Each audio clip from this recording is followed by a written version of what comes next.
A gente ainda não sabe, porque inicialmente, no projeto inicial, eram 12 sédios, mas se transformou em 8. Então, esses jogos ainda vão ser distribuídos e, inicialmente, também devem ser 6 jogos aqui no Beira-Rio. Vou te interromper, Emiliano, um minutinho, porque nós temos notícias da rede. Estamos no conclave, aparentemente... 1h08, hora de Brasília. Consenso no Vaticano, a escolha de um novo Papa. Fumaça branca agora na Basílica de São Pedro, na Capela Sistina. Vamos ao vivo com William Bonner, direto de Roma, com todas as informações aqui. Bonner, bem-vindo e boa tarde. Boa tarde, Tralha. É isso mesmo, como você disse, fumaça branca, a multidão em delírio aqui na Praça São Pedro e todos agora se apressando para se aproximar da Basílica, porque até este momento a praça não estava superlotada. Não havia atingido ainda aquele auge de presença de público que nós havíamos notado ontem, por volta das 21 horas de ontem, aqui em Roma, tira 5 horas aí do horário de vocês, que era o momento de ápice da expectativa para o sinal de fumaça por aqui. Não, hoje nós não tínhamos chegado a esse ponto ainda. As pessoas estavam chegando devagar. Depois de uma grande aglomeração no período da manhã, elas estavam esperando e chegando para ver o resultado à tarde. Por quê? Havia possibilidade de ocorrerem duas votações. E a gente, a essa hora, não tem como dizer qual das duas votações, se foi na primeira votação da tarde que já saiu o resultado, ou se se os cardeais chegaram a fazer uma segunda votação. Lembrando que, no caso da primeira votação não ter chegado a um consenso, a um resultado, não existe fumaça, eles não soltam fumaça preta pela primeira votação. A fumaça preta é apenas depois que se conclui o dia de escrutínio.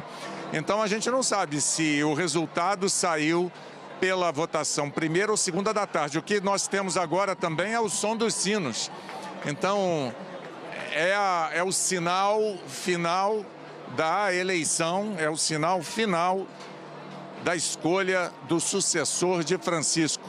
Eu tenho comigo aqui Gerson Camarote, que já se apressou para aparecer conosco aqui no jornal, nessa nosso plantão, no Jornal Hoje, e comentar essa notícia. Agora temos um Papa, Gerson Camarote. Foi uma decisão rápida, muito provavelmente no quarto escrutínio. Digo isso porque se fosse o horário, se fosse ainda mais o segundo escrutínio da tarde, teríamos depois das 7 horas, com certeza, 7h30 da noite. Então tá aí a opinião do especialista. Eu estava dizendo aqui que não sabia se era no primeiro ou no segundo escrutínio da tarde. Você pode assegurar para a gente que foi no primeiro, então? No primeiro da tarde, ou seja, provavelmente, vamos aguardar... Quarto escrutínio no total.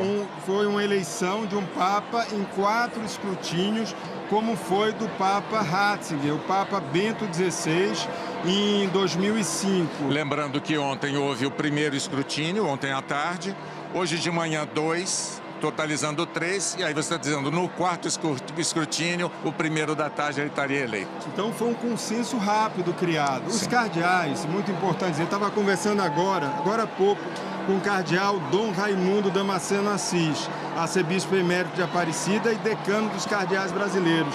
Ele falava e voltava a insistir, Bonner, na unidade da igreja, da necessidade de um conclave rápido para demonstrar que a igreja está unida e não fraturada.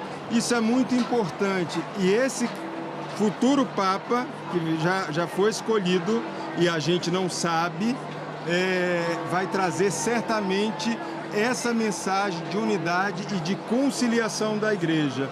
E por que a gente fala isso? Porque durante as congregações gerais, que a gente chama de pré-conclave, tudo que antecede esse momento, que é um momento fechado, reservado, secreto, mas tudo que antecedeu, os cardeais falavam muito dessa necessidade de ter uma solução no mais tardar amanhã, e acabou saindo hoje, para dar essa sinalização. Essa sua informação é importante e ela casa com o que você, o Nilson Clava, vinham dizendo nessa cobertura desde o início. Ou seja, a opinião de Dom Damasceno não é uma opinião isolada nem minoritária. Ao contrário, ela representa uma preocupação realmente de um colegiado grande da Igreja para que, o mais rapidamente possível, a Igreja Católica sinalizasse união, como você acabou de dizer.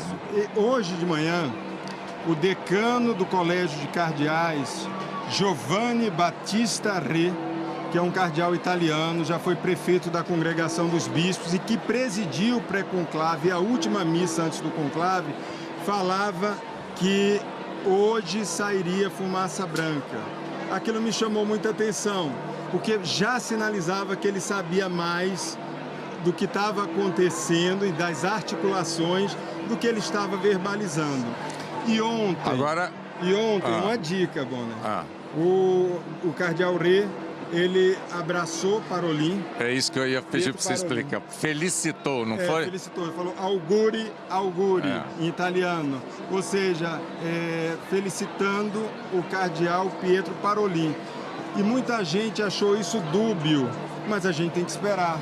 Pode ter alguma surpresa aqui. Mas até então era o cardeal que apontava por ser o mais conhecido num colégio de cardeais muito internacionalizado, ou seja, os cardeais, Bonner, praticamente eles não se conhecem e nem falam muitas vezes o italiano. Então, você ter alguém de maior experiência que conheça todo mundo, isso facilita. Mas é preciso aguardar. Essa altura do campeonato não dá para fazer qualquer previsão. Pode sair qualquer coisa aqui da sacada da Basílica de São Pedro. Vai ser interessante vermos o resultado, o Papa eleito, e compará-lo com exatamente a lista de favoritos. Parolin encabeçava a lista de favoritos, acho que ninguém tem dúvidas disso, era o nome mais frequentemente apontado como o mais provável eleito, mas não era o único, havia outros. Pizzaballa é um exemplo, Tagle. E aí agora nós vamos saber Cardeal Zuppi, Cardeal Prevost. Exatamente. Ontem Ilse Scamparini aqui ao vivo no Jornal Nacional estava mostrando os pontos fortes e os pontos fracos, digamos assim, de cada um desses favoritos. E hoje a gente vai poder ver então o resultado. Agora é o seguinte, olhando em perspectiva histórica, depois que os sinos badalam no Vaticano, depois que a fumaça branca põe essa multidão em êxtase aqui, porque foi isso que aconteceu. Parecia... Os romanos agora estão chegando, são romanos, a gente vê, exatamente. A Ilse até observou ontem para mim, nos bastidores, ela dizendo, isso é um programa romano. As pessoas que trabalham, estão trabalhando, elas saem num horário de almoço e vêm até o Vaticano para ver se tem a fumaça. Quando há um conclave, isso é um comportamento dos romanos. Mas, enfim, uma vez com a fumaça branca sinalizando a eleição, quanto tempo a gente vai aguardar para que o Habemus Papam ressoe aqui na Praça São Pedro? Em média, 1 hora mais ou menos. O Habemus Papam será feito pelo cardeal protodiácono. O protodiácono é o primeiro cardeal da ordem dos diáconos. Há 3 ordens de cardeais: cardeais bispos, cardeais presbíteros e cardeais diáconos. O protodiácono é o primeiro. Atualmente é o francês, Dominique Mambert. Isso. Ele é que vai anunciar ao mundo o nome Habemus Papam e vai falar o nome do cardeal em latim. Sim. E depois o nome que ele escolheu. E é curioso porque ele não diz o nome. Eu vou dar um exemplo aqui. Pietro Parolin. Desculpe, ele não anuncia Pietro Parolin. Ele diz, ele diz uma palavra em latim, Pietro, e depois 3